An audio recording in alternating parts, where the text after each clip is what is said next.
How to sign up Kahoot account. So if you want to sign up to your Kahoot account, then first of all open up a browser, any browser that you are comfortable with, and I'm here with Chrome browser.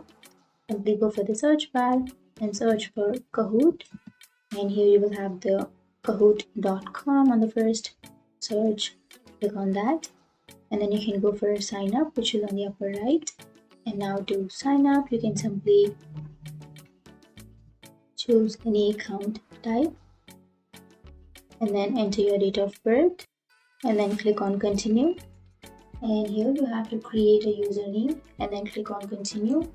So choose a unique username, and after that here you can create your account using your email address, or you can also continue with your Google or your Microsoft, or you can continue with Apple or your Clever account, but I'll be choosing my email address.